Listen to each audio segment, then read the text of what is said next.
Hello, this is Alex Perini from Summerhill Financial Services, just with a quick update in relation to the federal budget released earlier this week. Now, there really isn't too much to report on that impacts clients with this budget, but having said that, we just wanted to cover off on a few of the more relevant changes. One of the more significant announcements is the government's proposal to introduce a 7-year personal income tax plan, which will be split across several stages with the aim to reduce personal income tax.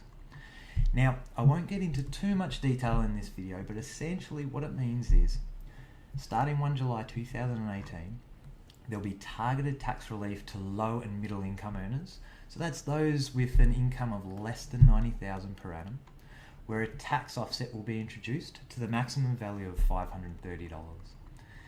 The final stage will be focused on ensuring Australians more broadly pay less tax and simplifying the tax system. Taxpayers will pay a top marginal tax rate of 45% for taxable incomes exceeding $200,000. So previously this was $180,000. A 32.5% tax bracket will apply for taxable incomes of $41,000 to $200,000. So essentially the 37% tax bracket will be removed. This is quite a dramatic change to the personal tax system, and we view it as a positive as it reduces tax rates and simplifies the system.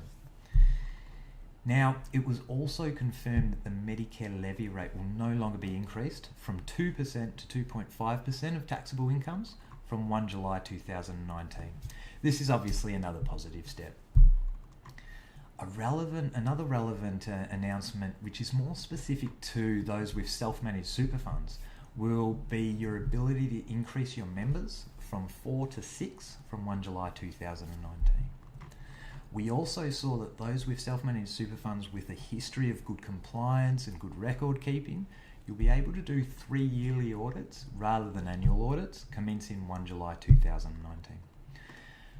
We view this both as a benefit in terms of reducing compliance costs, but also in terms of reducing the administrative burden of managing the self-managed super fund. The government is also proposing to introduce a requirement for those employees that are under age 25, or those with super balances of under $6,000, and those who haven't contributed to their super for 13 months, to be able to opt into personal insurance rather than automatically receiving this default cover within their super fund.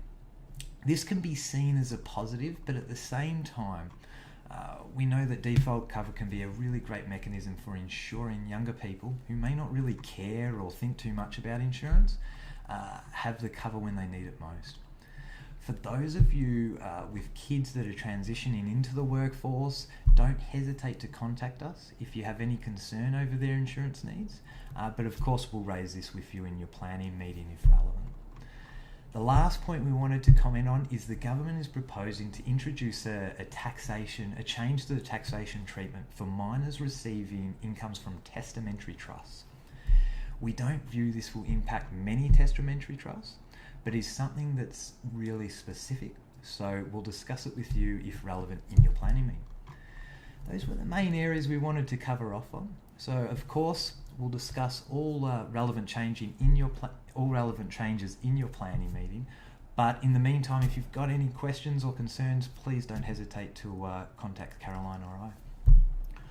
On another note, we're shortly about to press the button to make our new website live, and we'll post something on Facebook once it's ready. So thank you for your time, and we'll talk to you soon.